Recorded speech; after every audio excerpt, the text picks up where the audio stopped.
Well, welcome everyone. Thanks for making time tonight to come out and hear a little bit about Just Faith.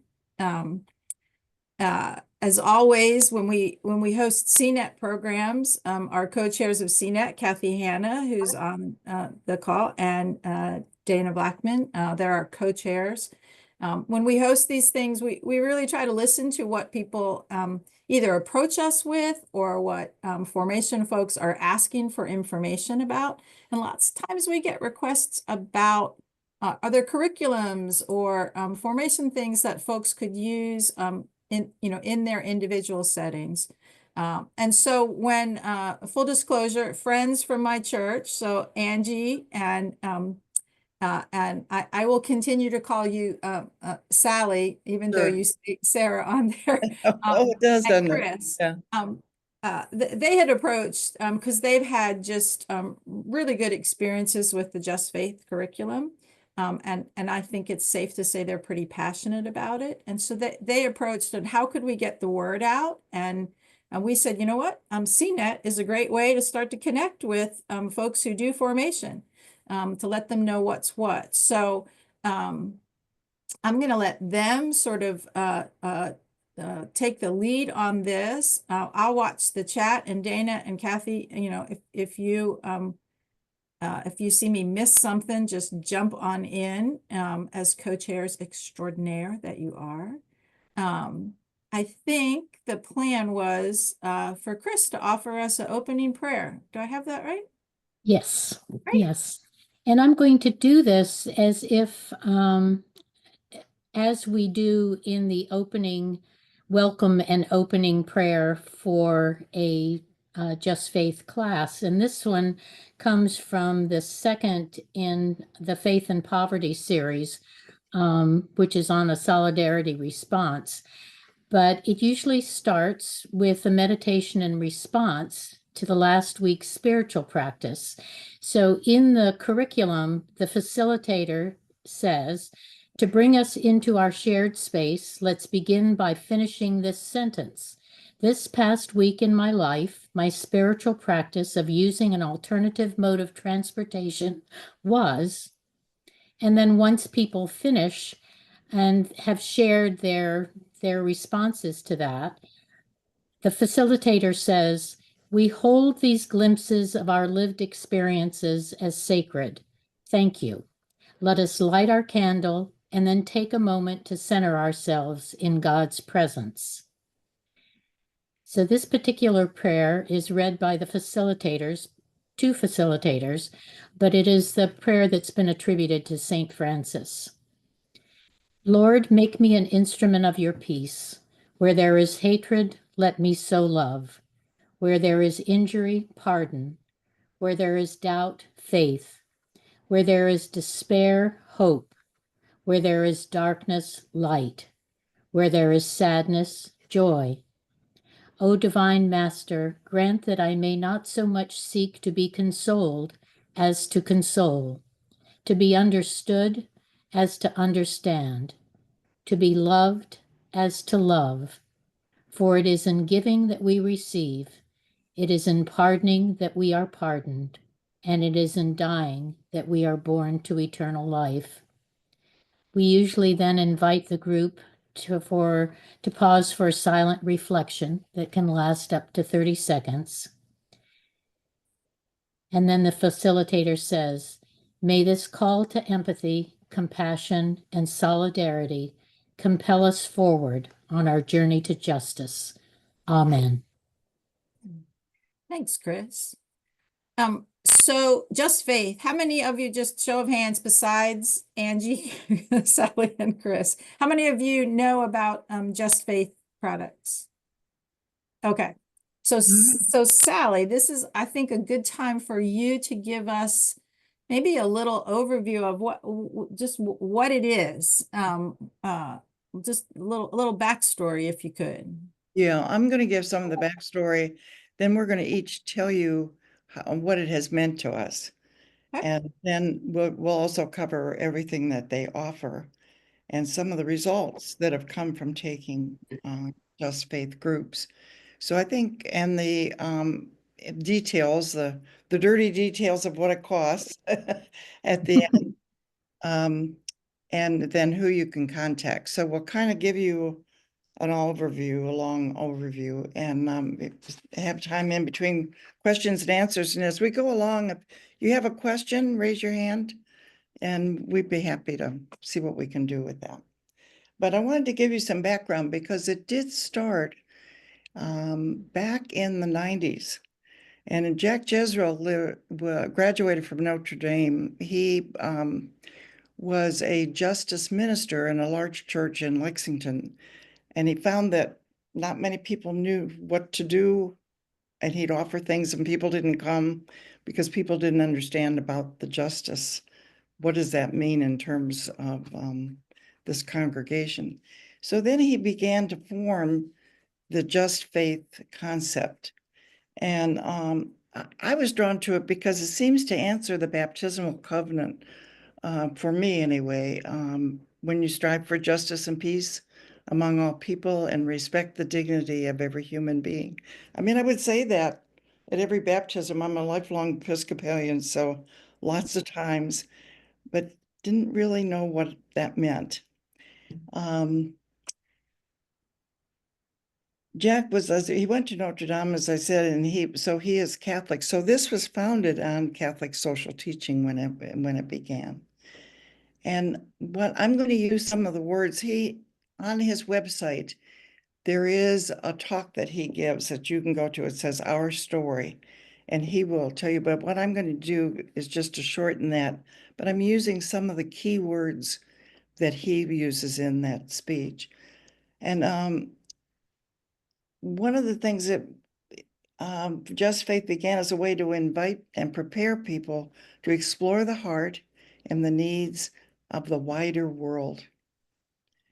And most importantly, to act on that knowledge. But the key words for me, what were the words inviting people to prepare to explore, preparing and exploring the needs of the wider world. And I love that phrase, the wider world, because I think we have each found that that's exactly what happened, that we did explore things that were, new to us.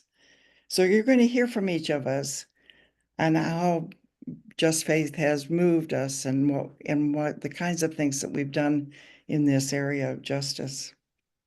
In a Just Faith group, we share prayer and reflection, as Chris said, on the words of our prayers. And we do look deeply into the history and stories of the people that we're exploring. We gain knowledge about situations and participate in meeting with people from different situations. You'll hear some more about that as we tell our stories. And then we look at the possibilities, and it has brought new ministry to many churches as people have gone through this kind of a new kind of work in the church. As more and more people are drawn into the work of healing and mercy and justice, our lives have been changed, and it's changed the lives of the people we've come into contact with. So let us tell you a little bit about how it's been for each of us.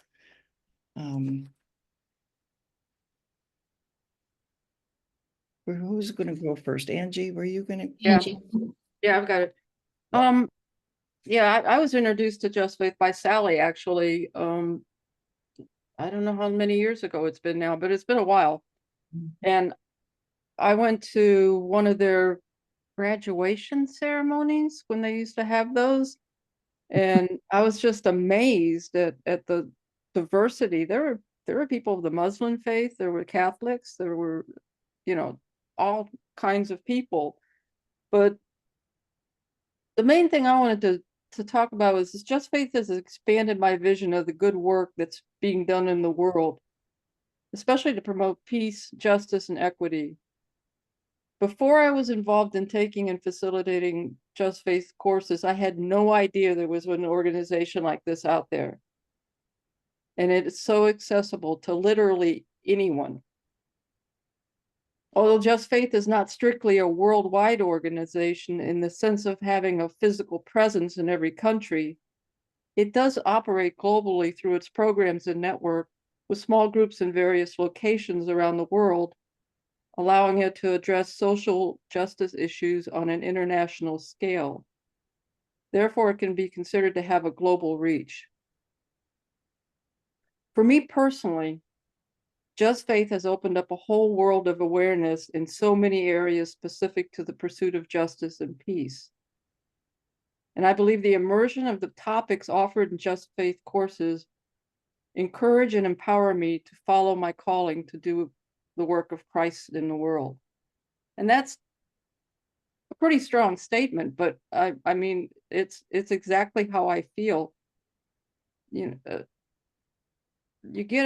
I get a sense of, I want to do something. And then it's like, this gives you real world scenarios.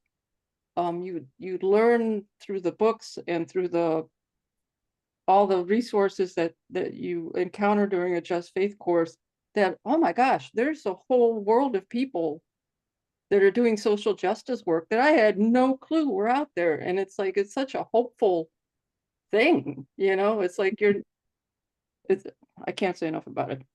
But anyway, so instead of being left on my own to learn things Google style, Just Faith is a faith-based organization learning system that not only gives you facts, historical data, and reference material, but it's powerful enough to change your perspective. And it has changed my perspective, because until I've read normally when you take a Just Faith course, there's usually 2 or 3 books that they work out of. And one of them is usually a spiritual practice type book. And then another one, and they're all books that are written by experts in their fields. Some of them are that have been on the New York bestseller list. And to just have all this knowledge, and then to be able to sit with a group of people that are like-minded, that want to do this work and talk about this stuff, and my last thing I want to say is, like, until I got involved in Just Faith, the phrase "you don't know what you don't know" is very applicable here. The things I've learned, there's like in one of the poverty modules, it takes us through the book, and the book just escaped my head, but it takes you with real world scenarios of people that have gone through evictions and what that's like. And Called Eviction. Huh? The book was Eviction, and it was a Pulitzer Prize winner. Yeah. And it's like, oh my God, it's like, I've never had to do that, but now I can relate to someone that's lived through that.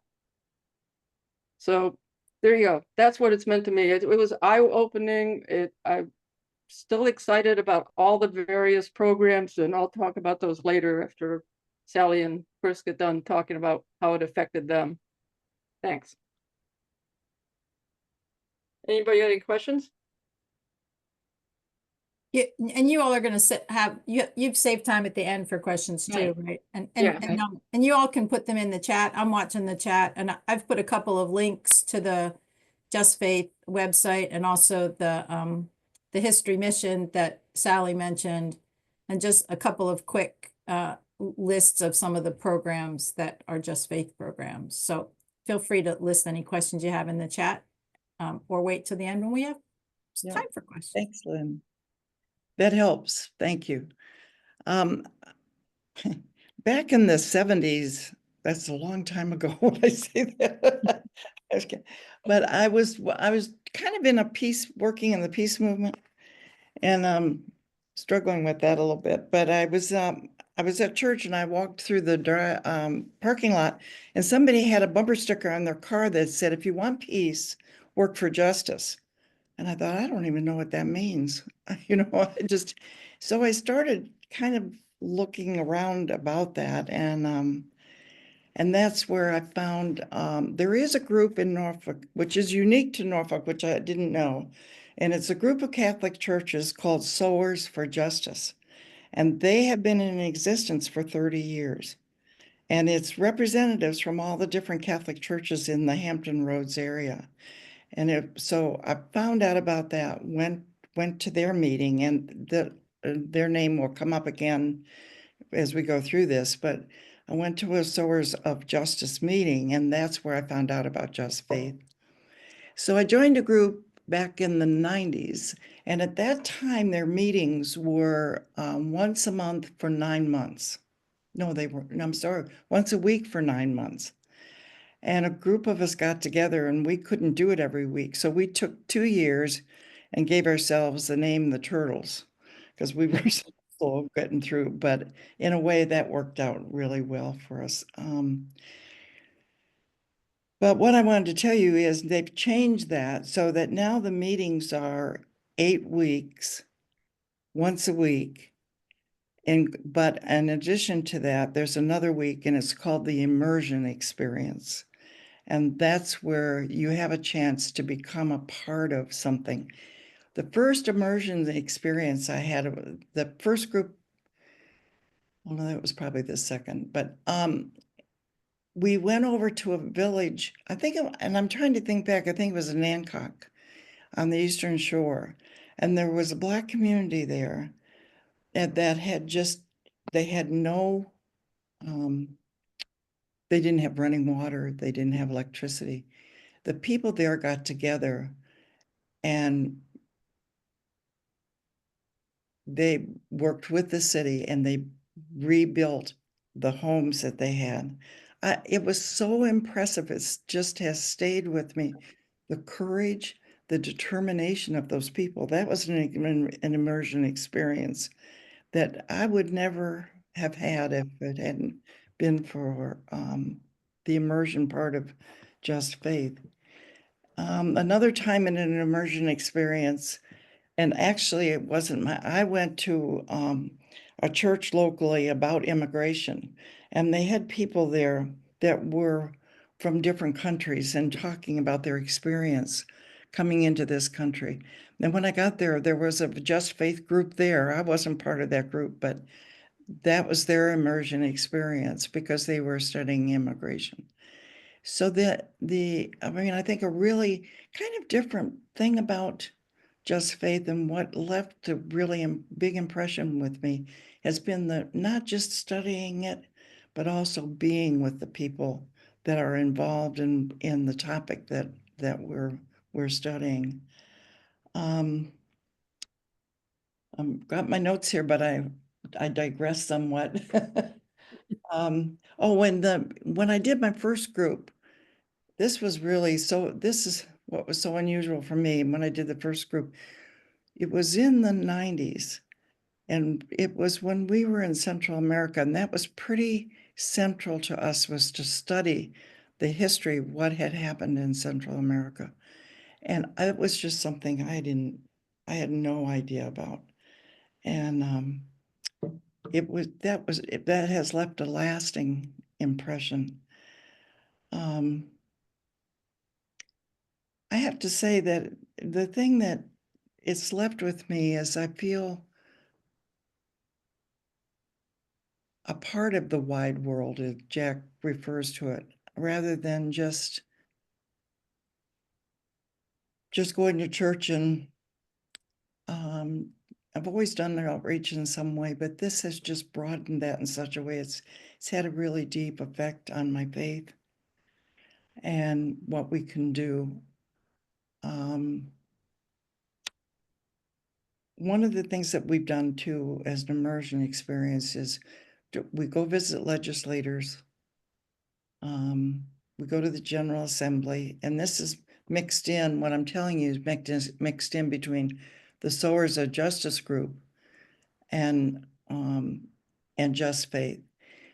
Sowers of Justice started in this area as a Catholic church, but it's now Presbyterians and Episcopalians. And they also Just Faith has written their curriculum for more than just the Catholic Church. So the curriculums are they're broader than just what the social justice of the Catholic Church offers. And I've just not found it to be any problem at all. It has dramatically changed the trajectory of my life. And I'm very grateful for that.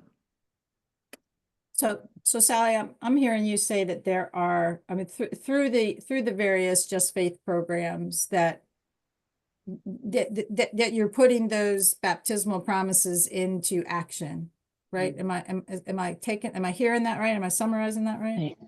I feel Okay. that I do.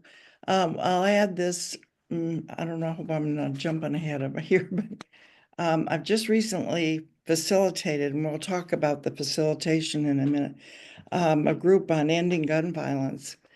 And out of that, we're putting together a program for safe gun storage and safe churches to present to churches that they can, it'd be a program that they can then do in their own churches. So, I mean, it goes beyond just that group, Okay.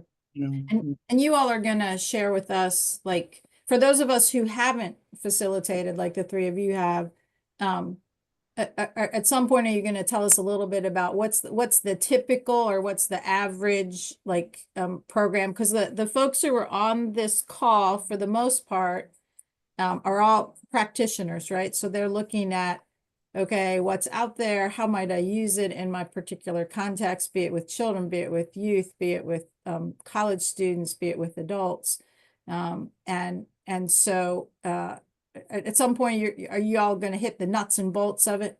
Mhm. Yes. Awesome. All right. Yes, Just Chris is going to give her input, and then we're going to do just that. okay. All right. Excellent. That's on the list. Okay. My task, as you know, is to hit record and end record and watch the clock. So. I wanted to talk about a couple of the classes that have just made a huge difference to me. One is what we call the critical conversation module, which is a single 8-week program. It doesn't have successive, 2 or 3 classes in it. It's a single 8-week module. But you read the critical conversation book, and one of the things it's designed for talking with people when you have an obvious conflict, and learning how to understand, to increase your listening skills so that you are able to sort of tamp down your own sort of defensive response in order to really listen to what's going on. And one of the main things that I learned in that thing was something called the pause.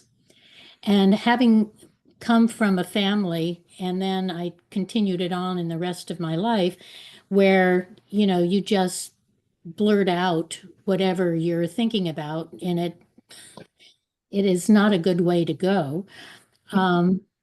But now I have connected that feeling of wanting to just blah to everybody with my need to pause.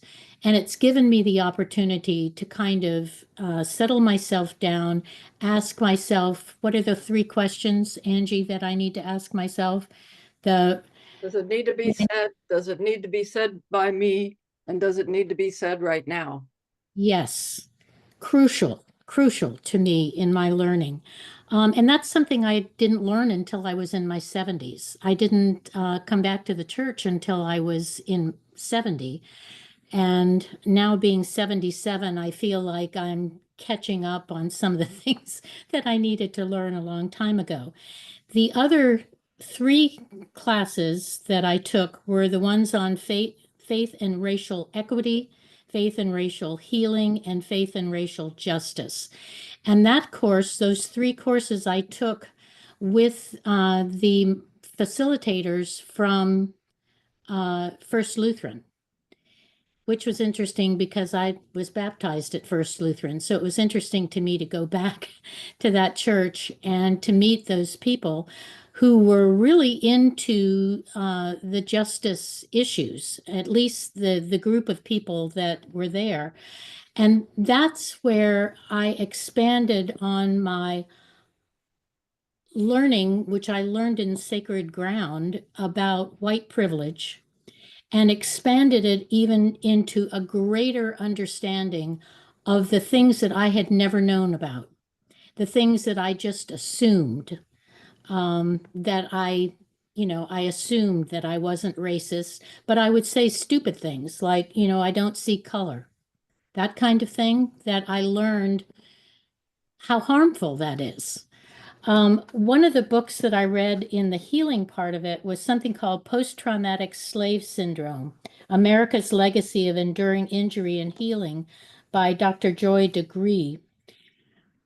That book literally changed my whole perspective of things, because she talks about the 24 things that any one of which can be considered post-traumatic stress syndrome if anyone has experienced that, and that slaves have experienced all 24 hours a day, 7 days a week, 365 years. They experience post-traumatic syndrome, and that has been passed down in the DNA from generation to generation. That trauma is still there. So when we talk about the trauma that, soldiers are bringing back from war, and that trauma is being transmitted through the DNA to their children, can you imagine what it's been like for a Black person to have had that history of that DNA being passed on to them, those people that were born or have ancestors who were slaves? And it just really kind of blew my mind in terms of how little we know. And it made me think about how difficult it is for people to talk about the fact that slavery was in our country. We can talk about the Holocaust, which happened far away, but we can't talk about slavery. And until we do, we're never going to heal. We don't have to take responsibility for our ancestors that were involved, but we do have to take responsibility for ignoring or not being aware of, or the lack of knowledge, being ignorant about what slavery meant in this country. So I didn't facilitate that one. I've helped to facilitate the poverty, two of the poverty things. And I can tell you that as a person who's late coming back to church after being out for 50 years, I was really concerned about, how I could possibly facilitate something that was faith-based. And I'm telling you, it is something that you do not have to be, you learn along with the people that you are facilitating the course with. They just give you the outline, the words to say, and ask you basically to use the words that they have. And they have timed it. They now put in timing. So like the welcome and opening prayer segment is usually 15 minutes. The bulk of what you do is maybe 45 minutes, and you've got 2 hours to do this program, but it's following a script. And so you don't have to do anything other than what you're asking the people to do, which is prepare by the reading and that kind of thing. So you can have, you don't necessarily have to be the one. You are all who are Christian educators. You don't have to be the ones who facilitate those courses. You can get people in your congregation to facilitate those courses. So that's my 2 cents worth.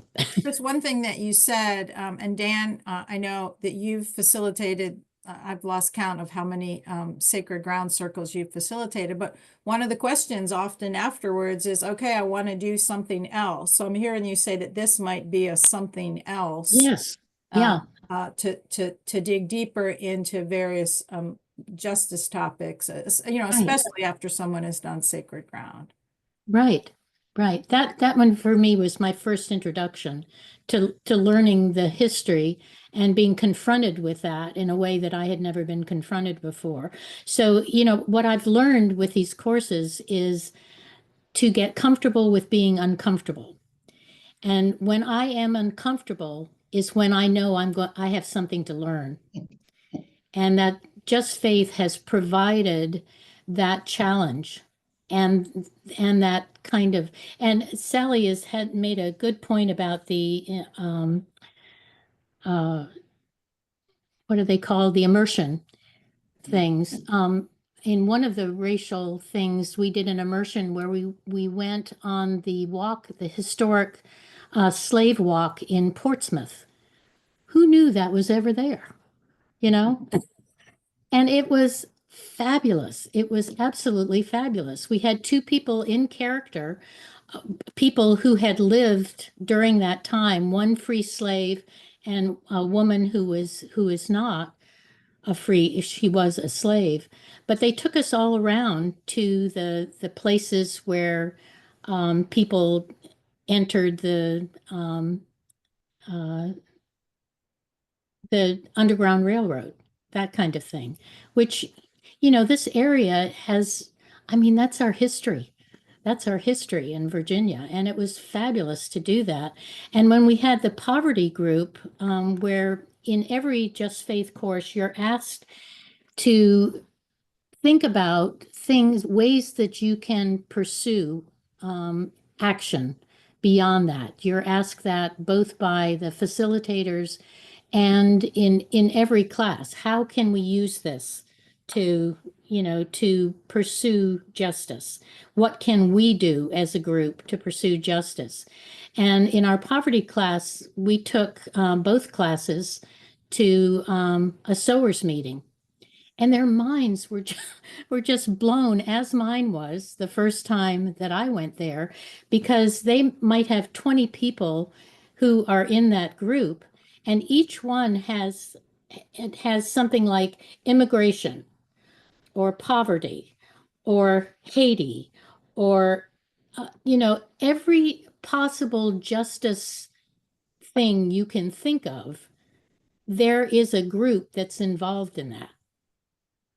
And it is just, I think, Lynn, you came to one of the people, they did an immersion summary for us about immigration, where they took us through like a program where we were given a little card that said who we were. And we were trying to get into, I happened to be a Mexican father of 3 children and a wife who wanted their children to have a better life. They weren't being persecuted, but they wanted to come here. And you're given, like 3 real forms, depending upon your situation, that you can enter. And 9 out of the 10 people in our group found out that the first question that was asked eliminated us from even filling out the rest of the form. So we learned how difficult it is. They put you in the position of the other person, and you see things. It's like walking in their shoes. You see what it's like for people, and it blows your mind.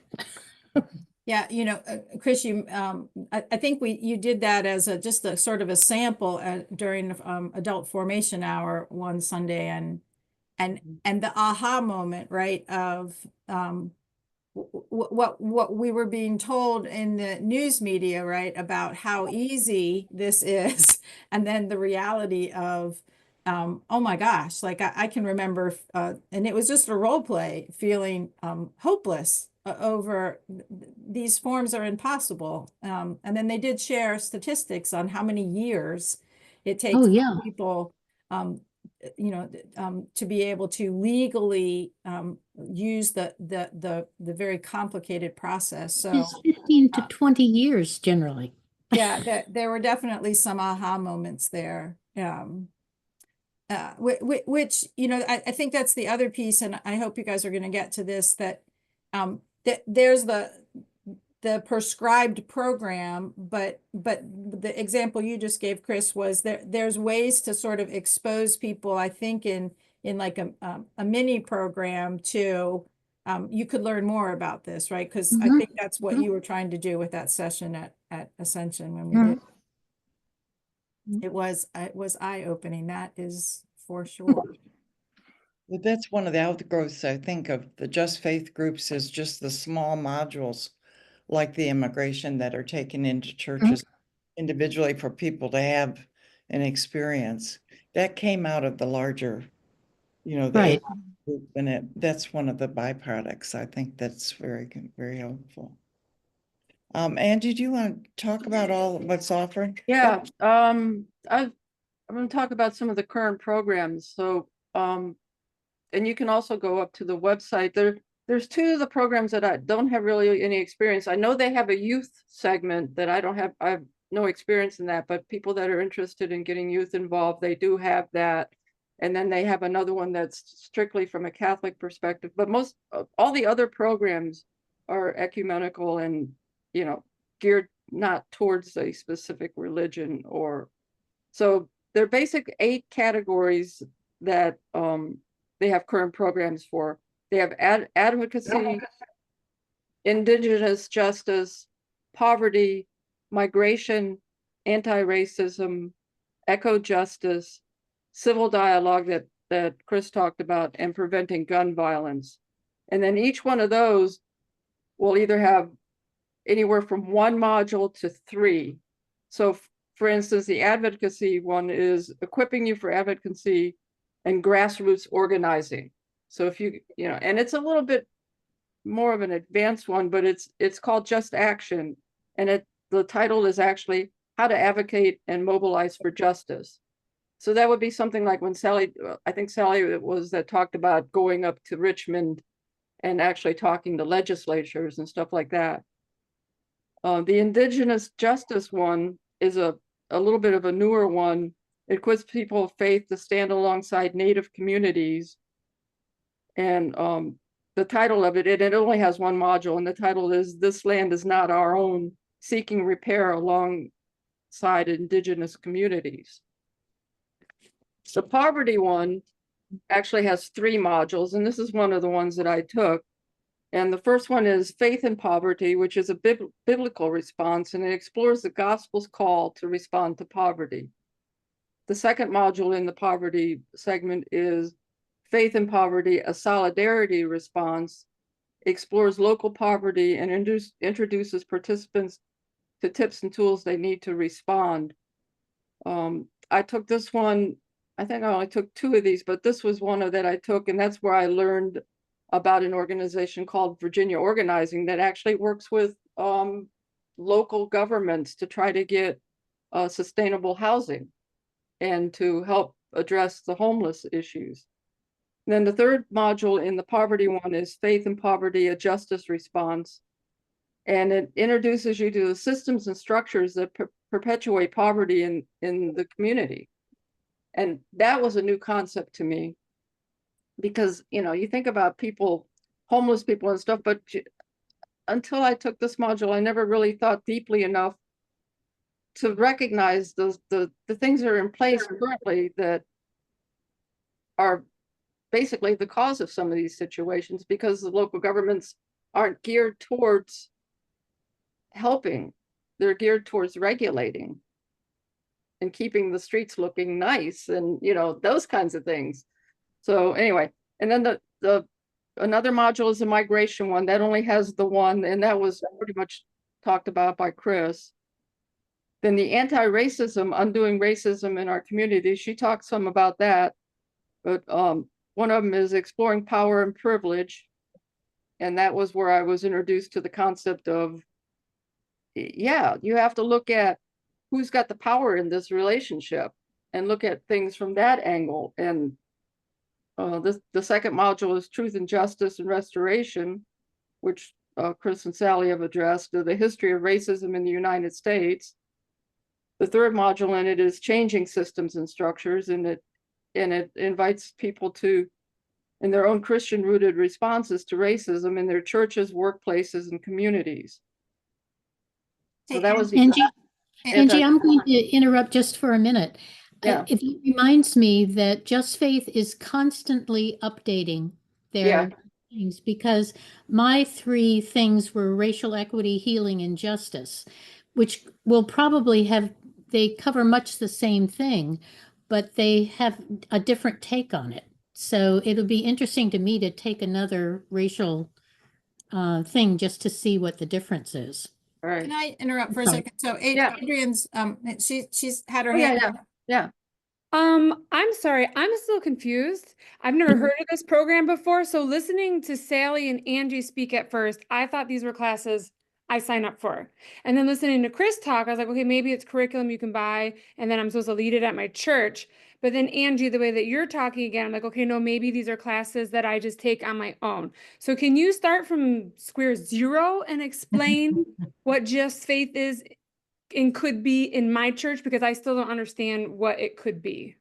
I think you understood Chris in that it's something somebody in your church, it could be you or anyone else, facilitates for 8 weeks, plus one that's on an additional week that's an immersion. So also, It I is a think, small group. I'm sorry, Angie. It's a That's all right. small group that meets for a period of time. and it's also, it's an organization that offers the curriculum. Mhm. And then you can either join, then there's 2 ways to join in. You can actually have a group at your church or at your organization that where you have people come in, but you can also, they have the ability to go to the website, and if you're interested in any of these topics, you can join in with a small group that's going to be covering the topic. And if it's a Zoom, it could be anywhere in the world. Yeah, and it can be You're- Zoom, you're and that's a good joining. point. It can be on Zoom or it can be in person. They have both types of curriculum. So when you're thinking about these different modules, you can look at them and say, I'm really interested in that. I'd like to learn more about it. And you can go as an individual, hook up with a small group through their website and join in. Or you have a group of people that you know that are interested in this group, and you can get in touch with Just Faith and have your own small group. And part of the support that they offer is they offer facilitator training. If you don't know, if you want to do a Zoom, they offer Zoom training. And like Chris told us earlier, they actually give you a script. If you're a facilitator, you don't have to be an expert. You just read the script. I mean, Right. basically, because the first time they asked me to be a facilitator, it's like, oh my God, I don't know enough about this. They're like, no, you just read this. And it guides you right down to the number of minutes you're supposed to, Right. cover in each area. Does that answer your question? Great. I think maybe what confused things is that at Ascension, one Sunday during adult ed, we had like a mini segment of the larger program. And it was sort of a teaser, right? We didn't get to go very deep into it, but it did give people a taste, and it was certainly a relevant conversation. Right. And I have just 3 more of the current programs that they offer, just so it's not all social justice. They also have an eco justice that has 3 segments to it: sacred land, food and farming, sacred air, climate and energy, and sacred water, oceans and ecosystems. And that's to explore connection and responsibility to the environment from a biblical perspective, in addition to a now real world, climate change is happening perspective. And I really like that because it connected all the dots for me. If you all visit the justfaith.org and go to the program section, you can see each one of these and can click on details for each one of the segments. And then there's little videos that you can watch as well. And it lists price and all those good things. So you can do a deeper dive on their website. I think it will help bring things together too, because we're doing a lot of talking tonight, which I think is, can be confusing. There's went right out of my head, but I was going to say, one of the things, I did a Zoom program, and Zoom was new to me. The staff is very supportive, and I had a hard time with screen sharing. So one of the staff did it with me and she recorded it. So I had my own tutorial with me and I've hung on to that. It was really helpful, but I have found that and the facilitation, when they give you the script, it's so that you ask the questions as a facilitator, but the group does the discussion. Right. So And you're included, the facilitators are included in that. And also Yeah. what's included is there's a facilitator's manual when you do a group, and there's also the participants manual. And they're different, right? The facilitator's manual has got everything down to the second of what needs to be said and questions asked. And then the participant one is there's homework every week, you know, read this chapter and do this, but it also keeps everybody on track. So you're not going off, you know, you're Yeah. basically staying for that, whatever that subject is for that week, you're staying with it. So I found that very helpful to have that in-depth facilitator's guide.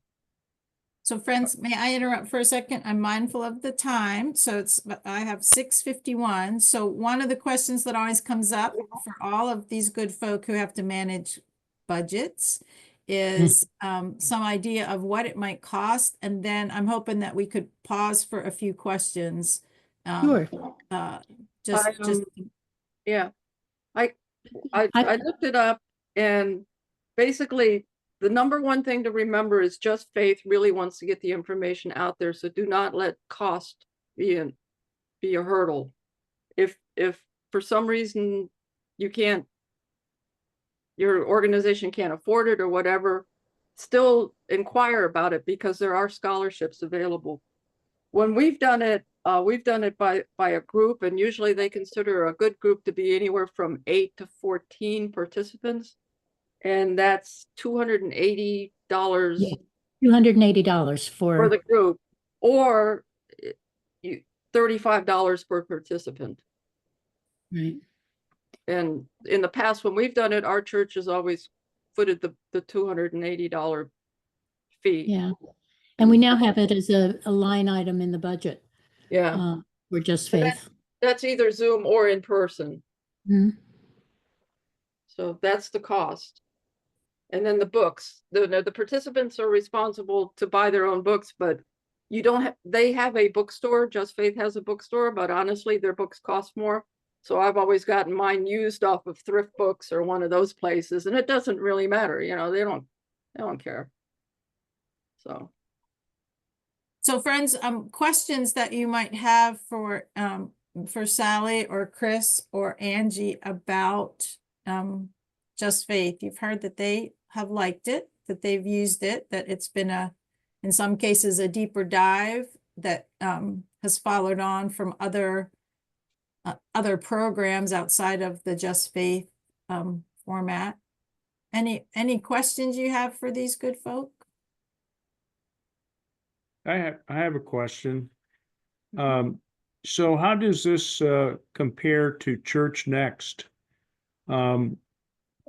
Our church has had a Church Next subscription in the past, and we're looking at that again. There's actually a free download of a program on civil discourse that the National Episcopal Church has provided that for free. How does JustFaith compare to Church Next? So have any of you done a Church Next? So Church Next, if for those of you who aren't familiar, it has a huge library. They tend to be video based with then some question prompts. Dan, I would imagine one of the things is the level of detail, right? JustFaith, I'm sorry, Church Next, you can do as an individual or you can take it as a group. They tend to be, even when they're series, they tend to not be as long as some of the series they've mentioned here today. And with Church Next, there's certainly a difference in cost, because I haven't looked lately, but it used to be like, I don't know, $10, $12 a month as an individual, or a church could get a membership that let everybody do it, or you could sign up for, just a particular topic. my sense is that this goes a little deeper, and has, you know, additional reading and things like that that maybe a Church Next course might not. And it sounds like too that, you know, with us, one of the big things with the end of these courses, it's the question that Chris had talked about too is at the end of the courses, throughout the courses we have like a newsprint up and it has now what, and people brainstorm on what they're learning in the course and maybe how they could apply that in their life. And it's got an end game, a purpose. You know, you're learning this stuff, but you're constantly being asked, now what? Now that you know this, what little change can you make in your life to apply it? And it doesn't have to be a big change. It could be just a change of perspective. So that's, I think, the main difference. Whereas Church Next is a little more like Lynn said, it's not, I've never taken it, so I don't know how in depth it is, but it's like, I feel like Just Faith pushes you more like, here's some information, now go use it. Yeah. You know, Church Next, I've never taken a course with that either, but it reminds me of the Difference course that was came out of the Archbishop of Canterbury's reconciliation group. And it was a 6-week course, an hour and a half that Angie and I did at Ascension probably 3 years ago, I guess. And it was like a mini course for the crucial conversation course. It hit 3 points and it had people thinking about conflict they've had in their life, and their homework was to, you know, to explore that and to possibly see if they could talk to people. But it based it on listening, being absolutely present, and then can you envision life without conflict? But it was like a 6-week, hour and a half thing, and it was free. It was we downloaded it from the Difference course. Well, and one final point I have to too is like one of my bullets on my sheet here is results. So for me, the Just Faith, the results, as opposed to maybe Church Next, is like one of the bullets I had was it helps build lay leadership in churches. You know, I never would have dreamed that I would facilitate anything like 5 years ago. I would have run out of the room. But now, because I've done this a few times, I'm comfortable because I've learned that facilitate doesn't mean expert, right? The other thing is the subject matter provides you information for outreach programs that you might be thinking about doing at your church. And a big thing also is it fosters connections between church communities. Because, you know, we've interacted with the First Lutheran, the Catholics, and various other churches, and it raises the awareness of existing organizations that are already doing the work in your local area. That was a big one for me because of Just Faith, I met people that Virginia Organizing, Sowers, Virginia Interfaith Power and Light, and other organizations I never knew existed, and I would have never known existed if it hadn't been for my interactions with the Just Faith folks. Dan, I might add one more thing about the distinction. I think the Church Next, they tend to be segmented into either 50 or 60-minute sessions. I think that the Just Faith goes longer. That some of the youth ones are shorter, but there's just, I think they get to the same starting point, right? People wanting more information, wanting to dig deeper, but you know, I'm certainly hearing frequently we wonder about, okay, how do we do something now with what we've learned? And I'm hearing them say that one of my favorite quotes from a podcast I used to listen to that was called Your Neighbor's Hood. They always finished it with, so what, now what, right? So, Mhm. so now you have this information, now what do you do with it? And that, hearing you talk, I'm hearing a call to, this is not just a spectator sport, right? There's Right, right.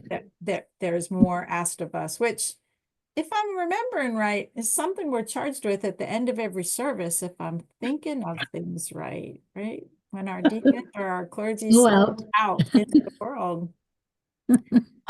Friends, as what always happens, time goes like that. So I want to give you all any last questions for the good of the order for Angie or Chris or Sally?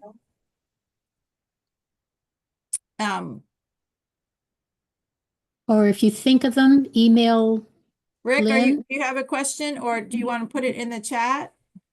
No. Okay, Thank you. okay. Yeah, we really wanted to get the information out because Just Faith has, I mean, it has affected us as Episcopalians, and you have a wealth of resources, and please add this one to the wealth of resources that you have, because I think it's a worthy consideration depending on the circumstances of your congregation and what you're looking for. But I hope that this helps to bring just a new resource for you as Christian educators. I have a question, Sally. So if any of these good folks say, I'm interested, but I want to really like leaf through a leader guide or a participant guide, if I could put them in touch with you, is that something you'd be able to help them to look Yes. at? Okay. So if that's something y'all are interested in, just I think everybody here knows how to contact me, but I'll put if you just contact the diocese through the Canon 4 formation, if you want to learn more, we can put you in touch. And for those of you who are watching the recording, same thing. We can find a way to get you in touch with the resources, or to be able to maybe thumb through some of the booklets that Angie, Chris, and Sally might have. And I don't mind if you put my email, if somebody wants to contact me. I can, or you can put it right. I don't have it memorized, Sally. I have to look here. Oh. Let me see where I can do that. where am I doing this on there? I don't see. Just go to the chat and you Chat, can I see it. make Okay. sure that the chat says to everyone, and you can type it in there.